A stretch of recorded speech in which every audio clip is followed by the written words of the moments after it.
Welcome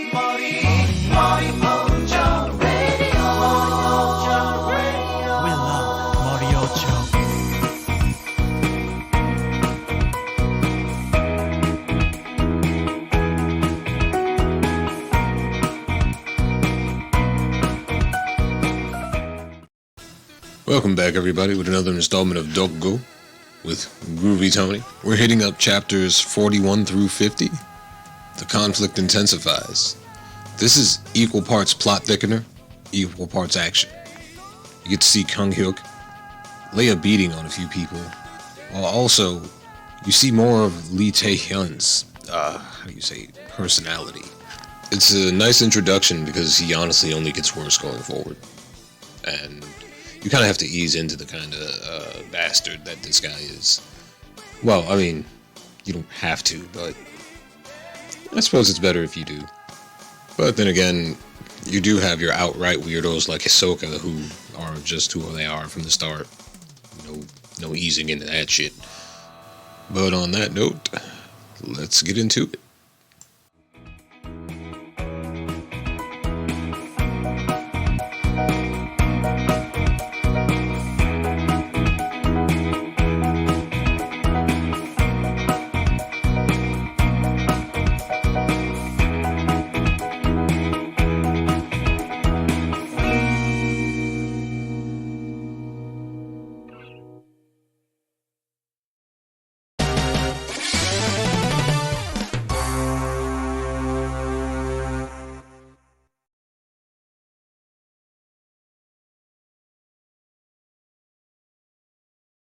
Suk-hee is surprised to see Kang Hyuk. Who asked Suk-hee if he isn't embarrassed to take money from school kids?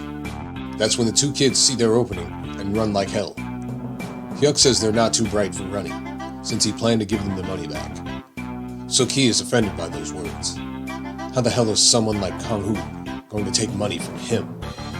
Who says it doesn't matter, since Suk-hee will hit the ground soon anyway? But to be fair, Hyuk, it's not like a salmon says, "Oh, I must be safe," because an orca has shown up when a shark is after it. They don't know you, man. You could just be here to take more of their money, too. Over at Tae-san High, in the counselor's office, Inspector Kwang Min is questioning Tae-hoon and Il-han. They look nervous, which is no surprise. Word gets back to Lee Tae-hyun that the cops are at school again. Pao Young tells him that Tae-hoon was stabbed on school grounds, and the cops are talking to him in the counseling office. Tae-hyun looks annoyed. He tells Pao Young to gather everyone once the cops leave. When the cops leave, everyone gathers on the rooftop. Tae-hyun notices Sung Chul wearing a cast and asks him what happened. Sung Chul just says that he heard it, giving no explanation. He looks flustered at the chairman's acknowledgement. Tae-hyun then asks Do Jung-hoon if everyone is here. Jung-hoon says that Choi Tae-sup, Hong Dae-young, Yoo Suk-hyun, and Han Do-sol are all in the hospital. Then Tae-hyun notices the scuff marks on Park Han's face. He questions him about it, but Han says that he got hurt working out. Tae-hyun isn't buying it. Pao Young says it to Tae-young directly. Royals from 16 to 20 are injured, along with Sung Chul. Something is off. Tae-hyun looks visibly irritated.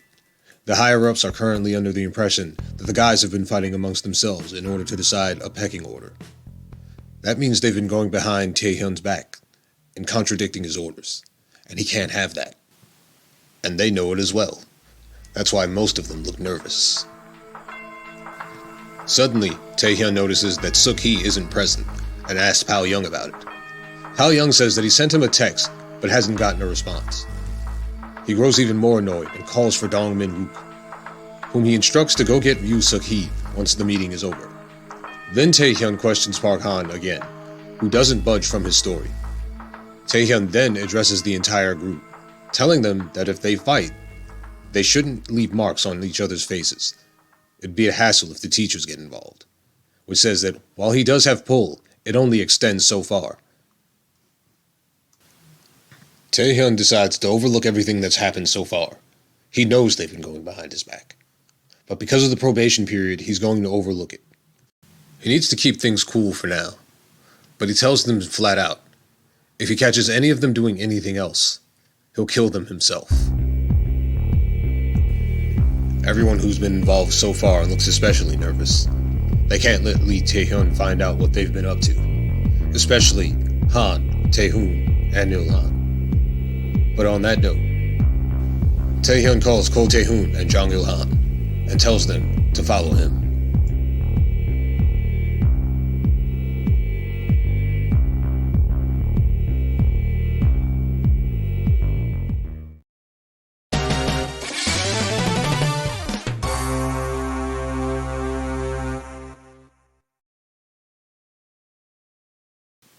Lee Tae-hyun takes Ko Tae-hoon and Jong Il-han to the school store. They sit at a desk.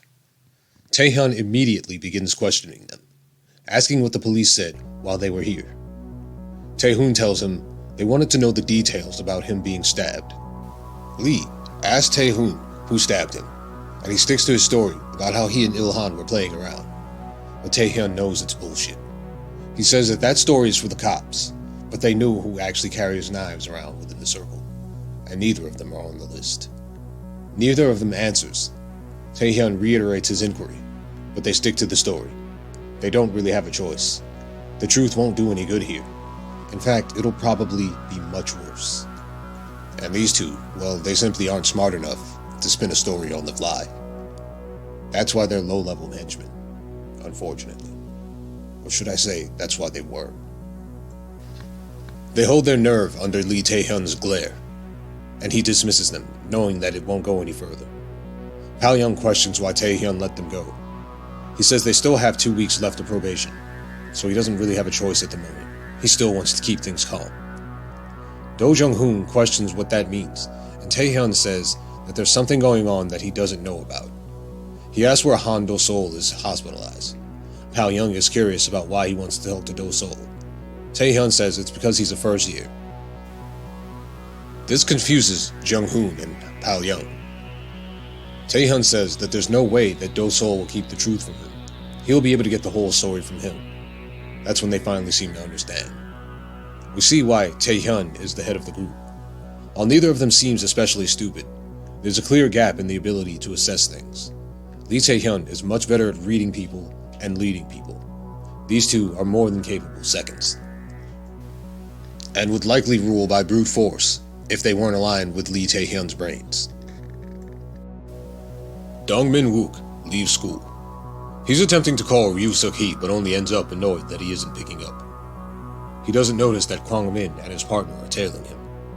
Kwang Min's partner questions him about his meeting with Tae-hoon and Il-han. He didn't ask many questions, so he's wondering what Kwang Min has in mind for the situation. Kwang Min says that he's planning to watch them, to see how they move after the police make their presence known. Kwang Min asks his partner if he remembers what happened last year. He replies that he transferred to the department right after that incident. He speaks about the incident involving Kang Hyuk. He arrested 10 students for it, but couldn't get any real answers, and since no one testified against them, everyone was released without any real charges. He thought that the school was getting better, but then Jong-hoo. Kwang Min is also aware that Kang Hyuk is dead.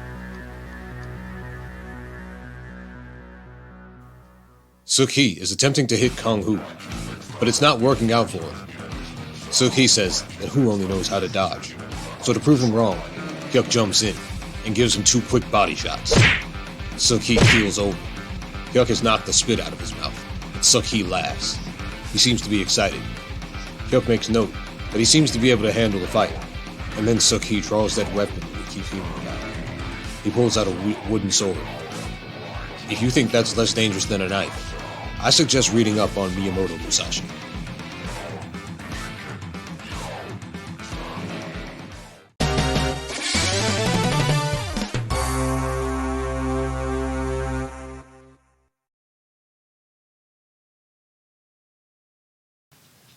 Ryu Suk-hee has not been skipping his kendo classes. He swings his wooden sword at Kang Hyuk. He doesn't seem to care that it's broad daylight on the sidewalk. He's still trying to get at him. Hyuk tries to goad him into ducking into an alley, but Suk-hee is a crazy son of a bitch. He doesn't give a damn about being seen. Suk-hee attempts to crack Kang Hyuk's walnut, but Hyuk dodges by a narrow margin. The wooden sword just barely misses his face. Suk-hee attempts to strike while Hu is busy trying to talk him into an alley, but he has no idea that this isn't Hu. We once again see that Hyuk is fighting someone who isn't on his level, as Suk-hee moves in for a high strike aimed at Hyuk's head. It seems almost instinctual the way Hyuk dodges. He spins out of the way and lands a backward strike at the back of Sung-hee's head, damn near knocking him out. Suk-hee manages to remain conscious, but just barely. Before Suk-hee can even hit the ground, Hyuk grabs him by the back of his shirt. Suk-hee tries to talk Hu into starting over. I don't really know why he thought that would work. It didn't. Hyuk denies his request, throws him into the alleyway, and hits him so hard in the midsection that he damn near falls on himself. Then he follows up with another hit to the body so hard that Suk-hee flips over in the air. After some time passes, Suk-hee wakes up on the ground.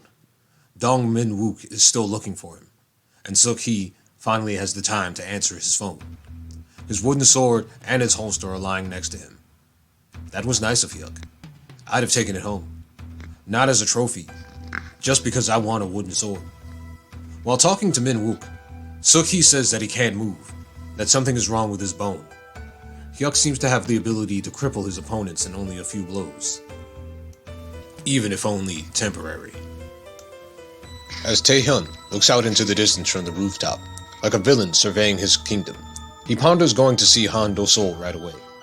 Jung-hoon tells him it would be fine since the main classes are over, but Taehyun wants to avoid any unnecessary attention. That's when Pal-young gets a call from Min-wook. Taehyun takes the call, and now Taehyun will be made aware. Min-wook tells him that Suk-hee's been hit. Taehyun asks who hit him, and the answer shocks them all. It was Kang-hu. Since Kang-hu came after him, Ryu Suk-hee won't face any penalties for telling. He has no problem reporting to Taehyun. His ego doesn't get the best of him, and he lets them know what's happened. He's been done in by Kang-hu.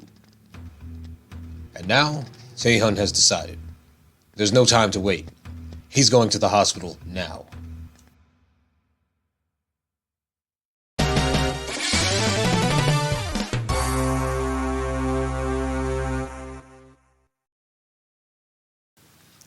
As Dong Min-wook helps Ryu Suk-hee down the street, Inspector Kwang Min and his partner roll up. Someday they'll tell us his name. The partner notices the two students. Kwang Min asks if there's a CCTV in the area.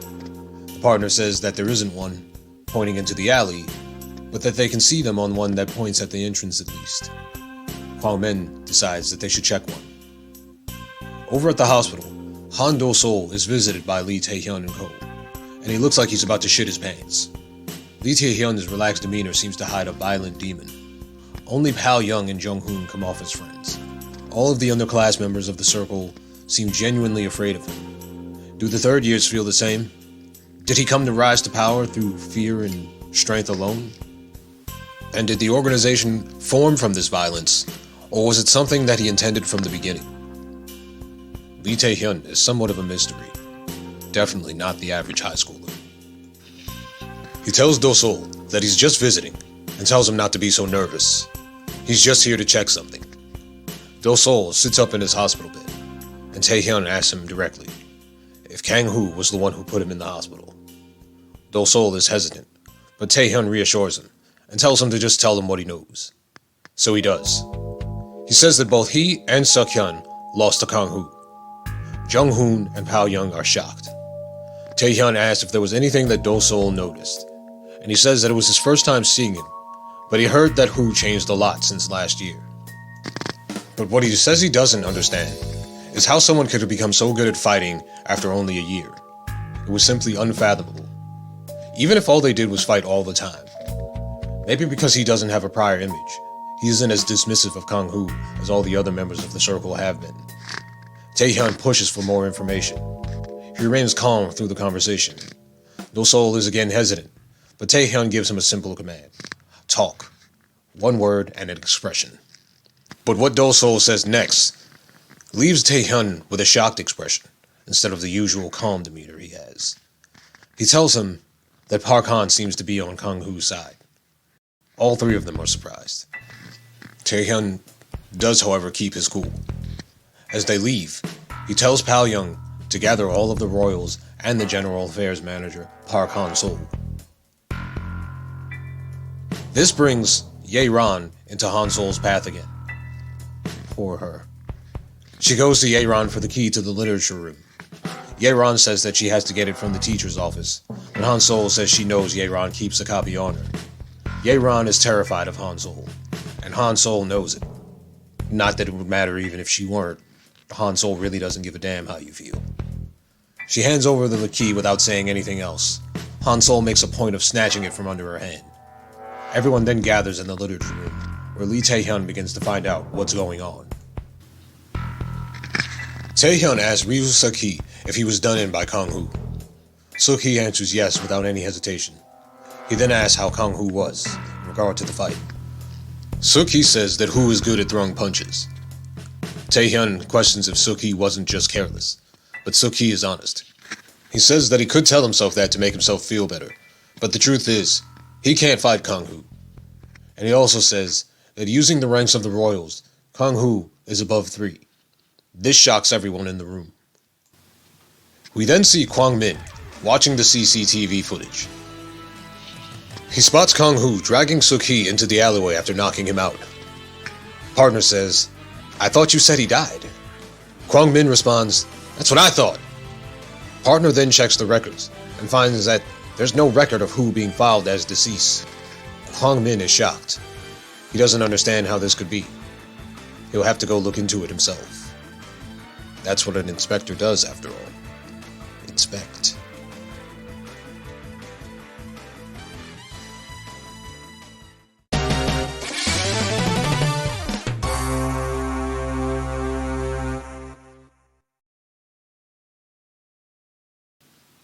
Lee Tae-hyun informs everyone about what's been happening.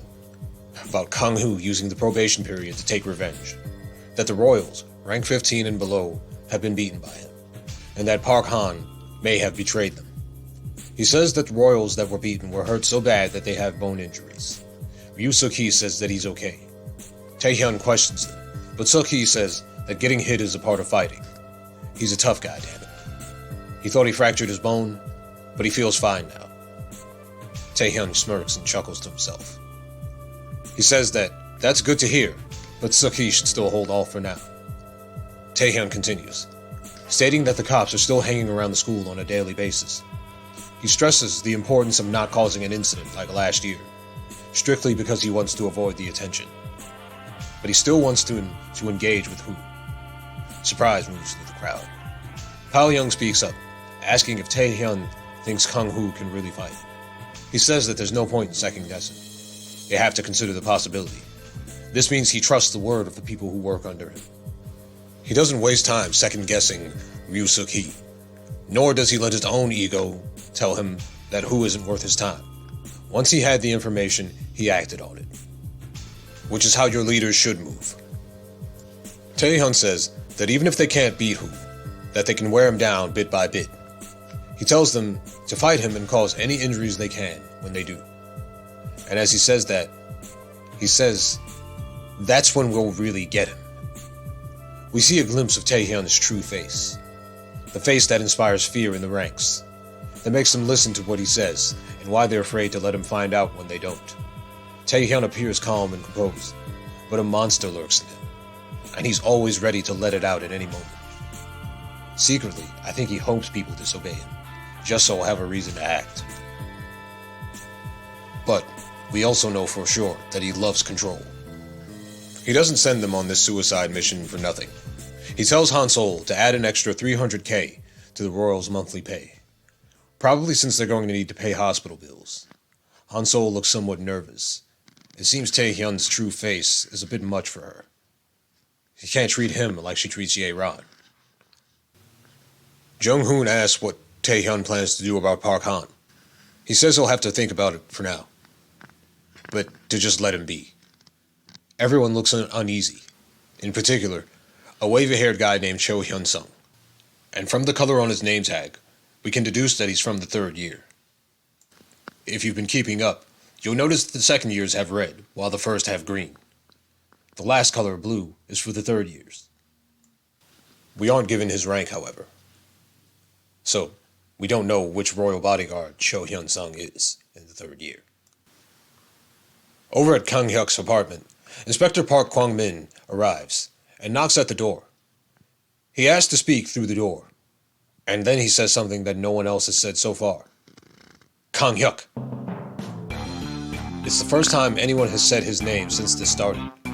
Even his friends didn't seem to know his real name. Hyuk is surprised, but the detective asks why.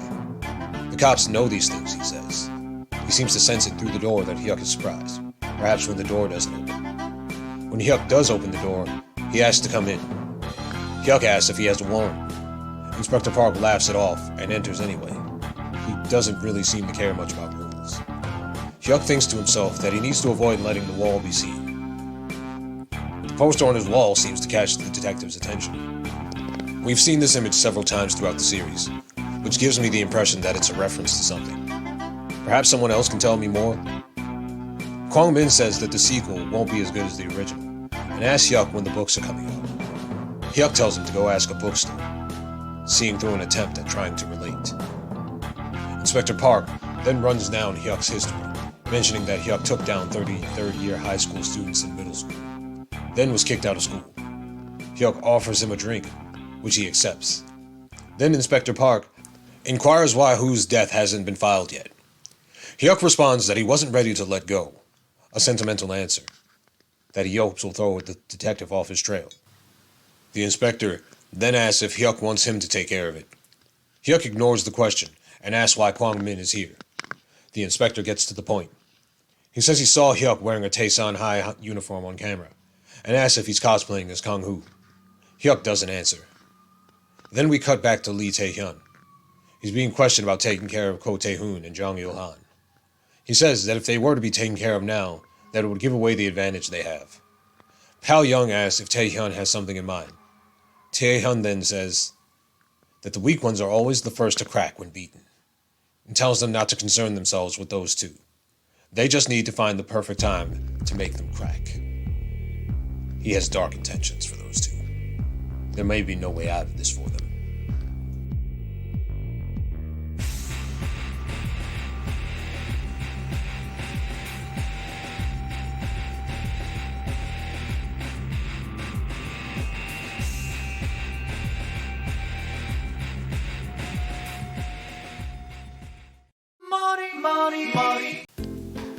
Okay, so regarding Hyuk's friends not knowing his name, I was mistaken about that. Taejin did ask if Who was his real name, but they also referred to him as Hyuk several times in the alley. But I didn't feel like going back and re-recording all of that, so here is an impromptu explanation. I love the way Tae-hyun runs this meeting like Nino Brown. Sit your $5 ass down before I make change. Like, he comes in, he tells everyone to sit down, and then he's just like circling them, asking questions. The only difference is maybe he should have came in with, like, I don't know, a dog or a stuffed one, like that episode of Martin. Sit. Leg.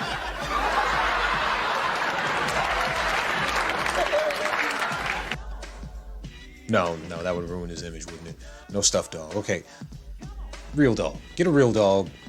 That's how you really instill fear in a meeting, because nobody wants to get bit in the ass. So remember that at your next board meeting. Just come in with a dog. Make sure the leash is a chain for more intimidation. You know, it's like, no, this dog needs metal. That's how fucking rough he is. Make sure he's like really the sweetest pooch, because you don't actually want anybody to get bit. But for intimidation, just bring the dog and see how they respond. I bet you all their fucking work gets done faster. Unless I'm the employee, I'll stop showing up if you do that shit to me. Like, I'm not coming back. This is a regular job. I pay taxes. I don't have to put up with this. Moving on.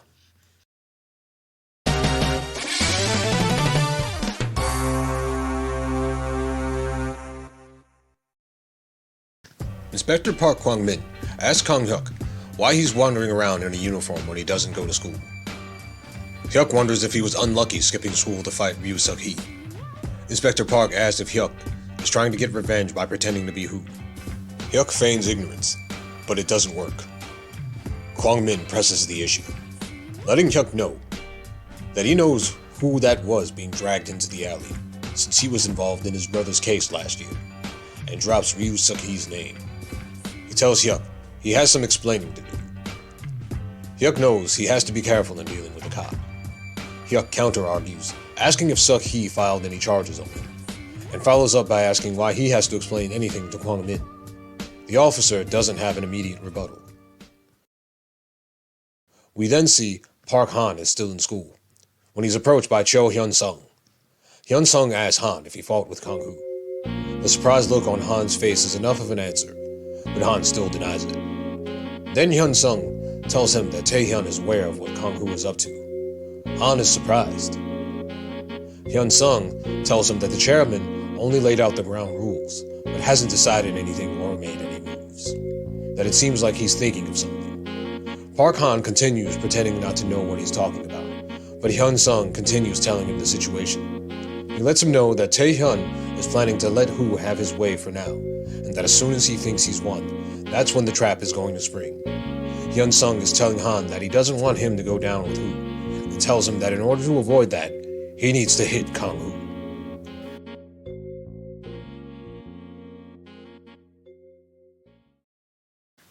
Back at Hyuk's place, he hands the bank account book to the inspector, telling him that it was something that Woo held on to.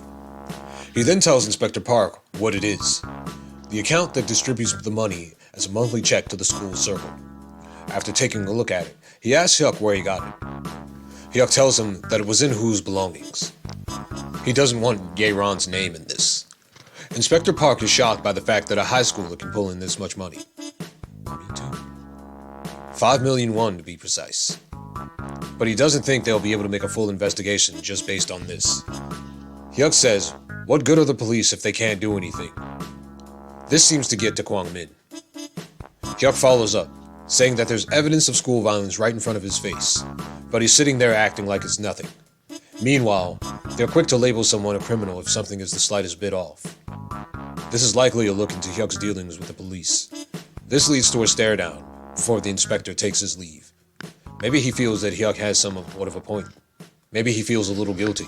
He let Woo die, but here he is questioning Hyuk. Either way, he'll have to act on it. It's not enough for him to just have a guilty conscience. Just outside, Kwang Min returns to his partner, who is waiting in the car. He tells him about the checkbook, and the partner mentions that he feels like he's seen Hyuk somewhere before, though he can't seem to remember right away. Meanwhile, Hyuk gets to writing on the wall again. Is it vandalism if it's your house? I guess not. I don't know. But it'll probably fuck up your deposit when you want to move out. Not that he seems concerned about it. No one's around to say anything anyway. He writes down the number that Kwang Min left him. He told Hyuk to call him if anything happens. He then notes on his wall that he redirected Kwang Min to the bank account, gaining a week or two more of time to act. Feeling like he doesn't have enough time, he'll need to rush and finish off the remaining enemies. But that could be a mistake. Or at the very least, it could lead to a mistake. Be careful, Hyuk. You don't want to fuck this up. You won't come back from it. Back at school, Hyun-sung arrives at the literature club with Han, and several members of the royal bodyguards are awaiting them. Is this a trap?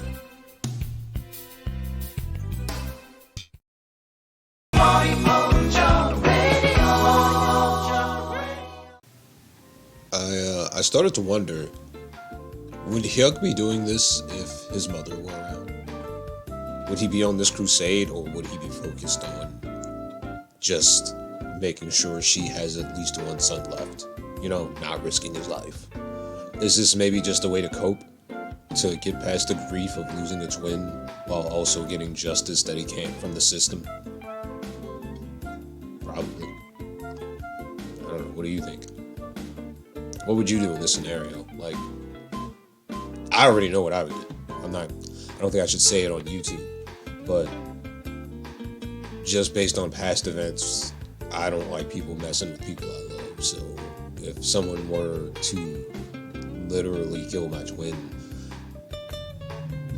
You better get me too. That's not to say that I'm a tough guy. You don't have to be tough to kill somebody. That's just the long and short of it. Most people forget that though. Anyway, I'm getting off into some dark topics here. Enjoy the comic.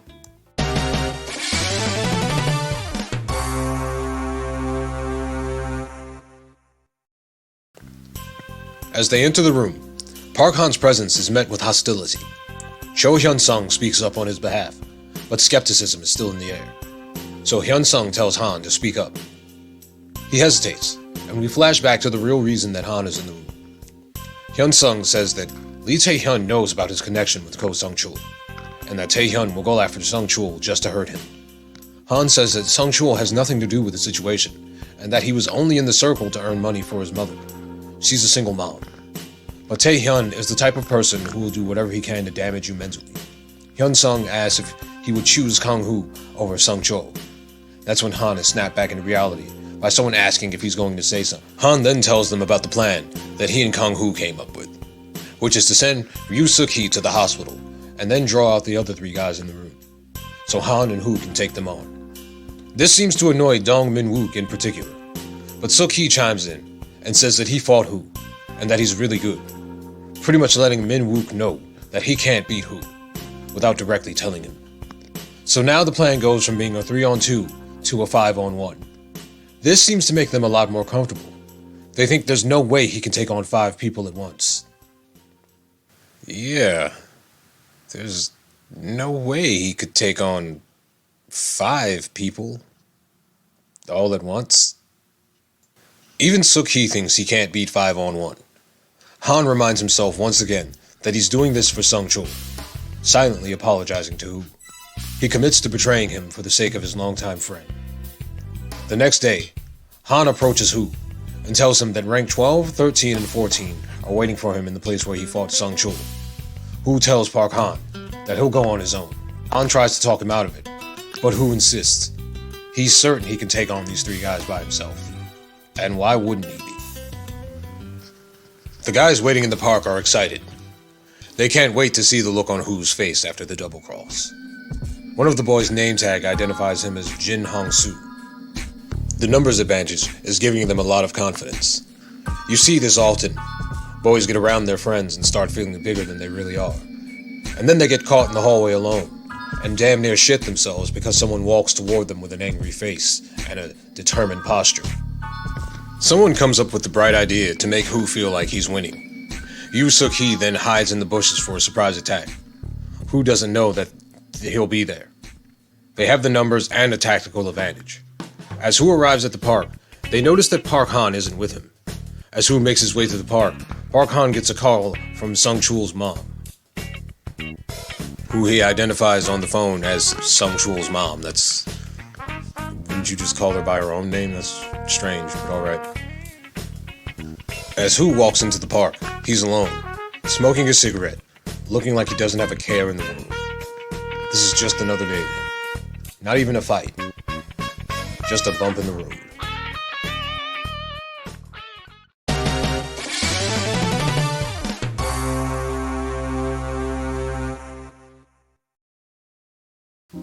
Hyuk is nonchalant about the entire situation.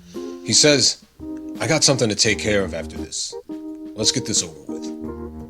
When someone inquires about Park Han, he says that Han isn't coming.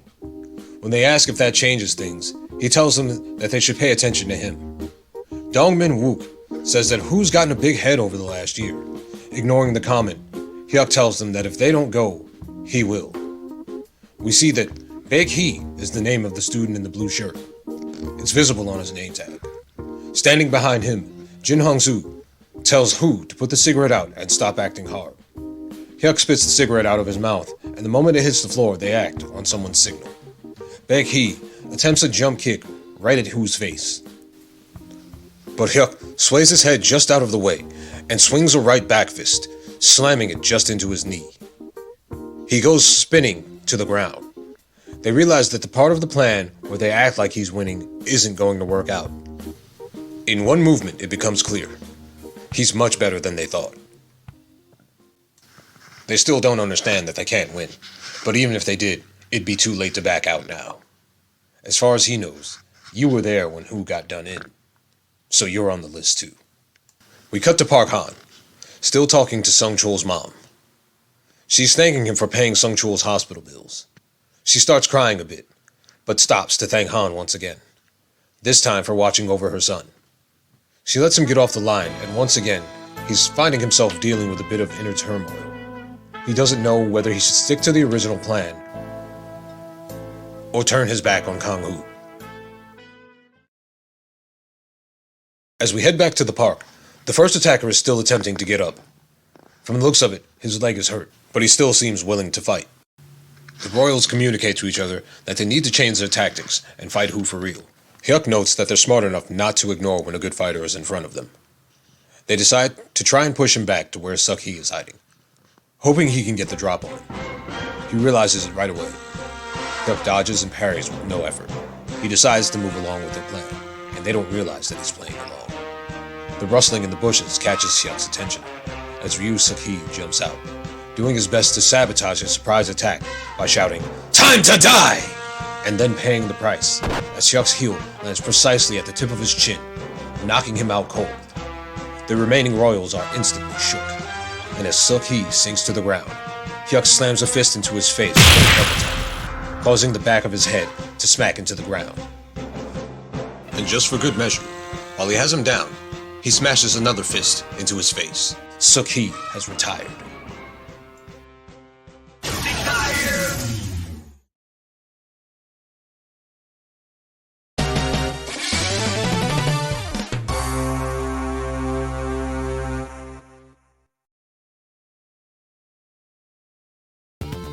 Ryu Suk-hee is out of the fight.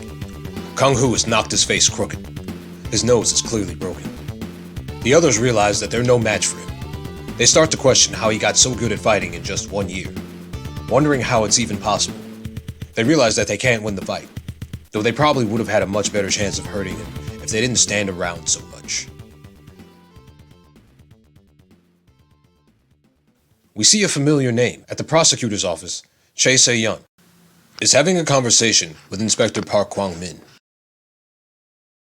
He seems to be trying to get her to look into the bank information. She seems somewhat dismissive of the information, but he's still discussing it with her. He mentions that the group at Taesan High is the same group that was responsible for Kang Hoo's death a year ago, citing Hyuk as the one he received the banking book from. Prosecutor Chae tells Inspector Park that it's not easy to launch an investigation on a minor. She goes on to talk about a case of assault involving 7 high school delinquents and 2 girls, who only received 6 months for their heinous crimes. I don't feel like being any more specific on that one. Kwang-min says he heard about it. She then tells him that he won't be able to get a warrant unless he can prove they collected the money using threats. Inspector Park says he knows this, but came to her just in case. She says that she'll file a request, but that he shouldn't get his hopes up. And until then, he should try to find something to back up his claim. Chae Se-yeon runs down what she knows in her head. A year ago, Kang Hyuk died. His death wasn't reported or filed. His younger brother is a twin, and he willingly gave up the bank account to the inspector when he came to visit him. Now she just needs to connect the dots. Kang Hyuk is surrounded by 3 guys now. He notices that they're moving differently now. And then Park Han arrives. Hyuk notices that something seems off about Han. After he rushes in and gives him a pulled punch to the midsection, he speaks to him. Hyuk tells him to lay down for now, and to tell them that he was knocked out when he tried to betray him. He then gives Han another hit to the stomach. This one a little more intense. Intense enough to fold Han before he falls over. The others begin to rush in as Hyuk tells Han to stay down. When Jin Hong-soo attempts a jump kick, Hyuk slips out of the way and uses the momentum of his opponent against him, grabbing the back of his leg and flipping him onto his back. As Baek-hee comes in for a swing, he loses sight of Hyuk, and before he knows it, a fist slams into his temple. That's 2 down, 2 to go.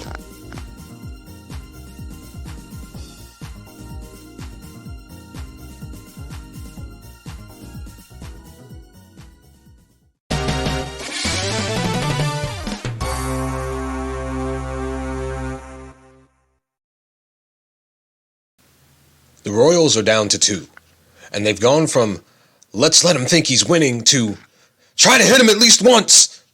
The gap was much wider than they thought. Big Hee has been knocked out, and now only Dong Min-wook and Jin Hong-soo remain. 5-on-1 has become 2-on-1, and the odds are in the favor of the 1. Kang Hyuk marks them as bottom feeders. The 2 attempt a tandem attack. As they rush in, Hong-soo lifts his leg to throw a right kick. As he does, Hyuk kicks his left leg out from under it, while Min-wook leaps into the air to attack high. Hyuk uses the same leg to throw a kick into Min-wook's midsection. Dong Min-wook has retired. Hong-soo has already lost his cool. He rushes in for an attack, only to get nailed right in the chin. Hong-soo laments on the fact that he couldn't put a scratch on Hyuk. He asks to himself as he sinks to the ground, "Are you really Kang Hyuk?" And then a final hit ends the fight. Jin Hong-soo has retired.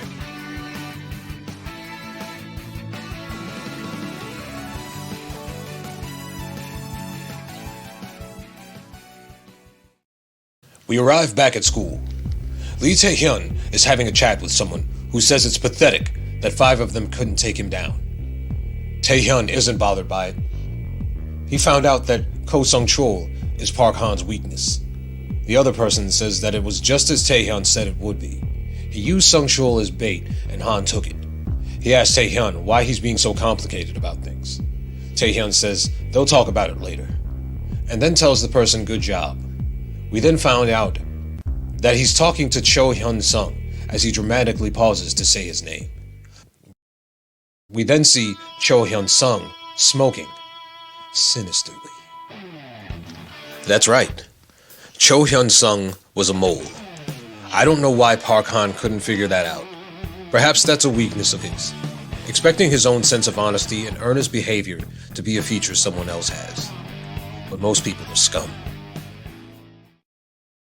Anyway, speaking of Park Han, we see that he and Hyuk are chatting in the park after the battle. Han is unsure how to proceed. Hyuk tells him to just get back to Tae-hyun and tell him that he was beaten, and that he should act hurt in order to keep Tae-hyun from suspecting him. Hyuk goes on to tell Park Han to be careful and watch over Sung-chul, since Tae-hyun knows that Sung-chul is his weakness. Han asks Hyuk if he trusts him, but Hyuk says he doesn't, and that he knows Park Han will betray him whenever Sung-chul is in danger. Han lets out an amused sigh. Hyuk says he likes the fact that Han is simple, because it means he doesn't have to worry about what's going to happen with him. Another facet of Park Han. He's easy to read because of his earnest personality. This is why Tae-hyun knows exactly who to go after to gain an edge over him, and why Hyun-sung is easily able to lie his way into Han's good graces. Han asks Hyuk what he'll do now that Tae-hyun knows everything. Hyuk says he'll do what he's been doing, since it's the only option. Han tells him that right there is the trap. But Hyuk thinks otherwise, since they can't make any real moves either, with the cops being at school and all. The situation is similar to Omar's crusade against the Barksdale and Stanfield organizations in The Wire. One man can move with much more freedom than an entire organization, and if he has allies and friends to help in his quests, then that support can make an even bigger difference. Enough difference to topple the organization. Sometimes all you need is a few elites. This is also how Parko Endangerers was able to topple the Snakeheads organization. But that's a story for another time. Hyuk tells Han one last thing. To tell Tae-hyun things he wants to hear. Tell him that Hyuk is injured in some way. Back at school, Tae-hyun finishes his cigarette. Hyun-sung thinks that the next few guys won't be enough for Kang Hyuk, and Tae-hyun asks if he wants to take care of it himself.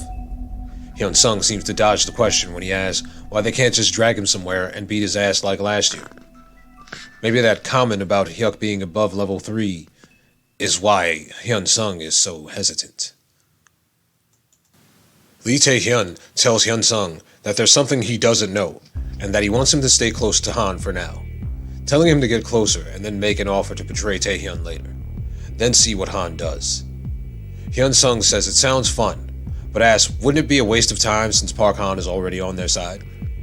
Tae-hyun says that if Han changed his mind because of Sung-chul once, he'll do it again, and that he'd rather have someone like that as an enemy instead of a subordinate. The wording here is important, as it shows how Lee Tae-hyun thinks of those on his side, re-establishing what was made evident earlier, They're not friends. They're subordinates. Taehyun continues on to tell Hyunsung to feed Park Han full soap, convince him that they're on the same side and that together they can take down Taehyun. He wants to do all this just to make things more interesting when they turn on Park Han for real. Hyunsung chuckles, referring to Taehyun as a sadistic bastard. Not an inaccurate statement. On top of that, if he gets close to Kang Hyuk as well, he can find out just who's sided with him and clean up the group, getting rid of anyone who might be against them. The deadline is the last day of probation. On that day, they plan to drag Kang Hyuk out and stomp him out once more.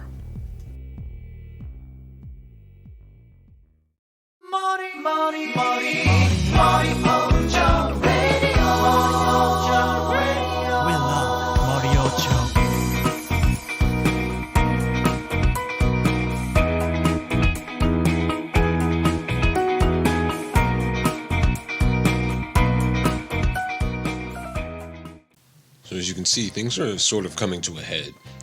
They're both aware of the other's movements at this point.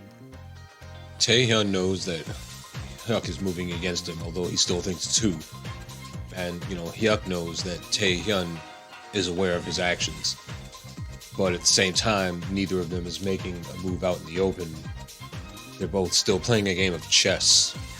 And, that's partially because of the probation period, but also because neither one has enough information to move on the other the way they'd like to.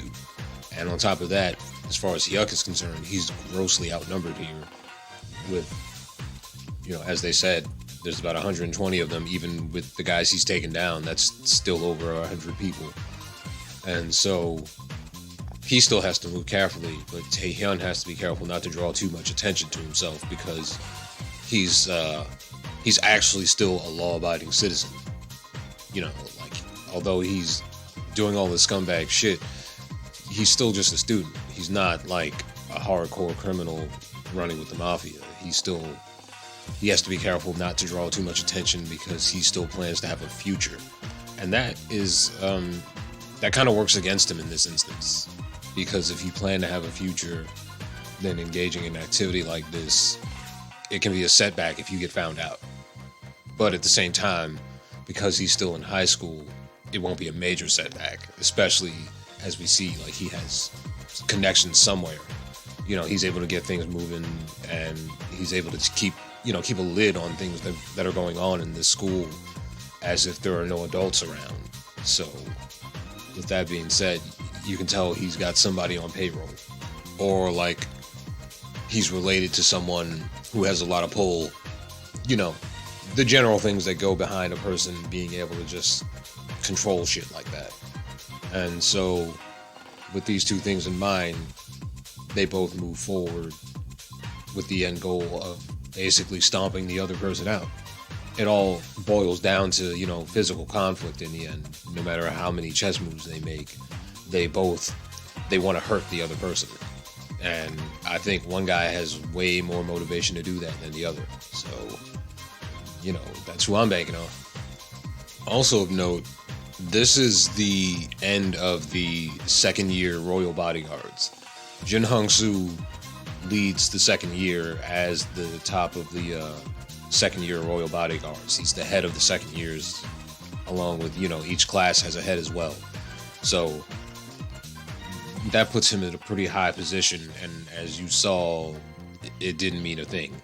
He got done in like one or two hits. It was over.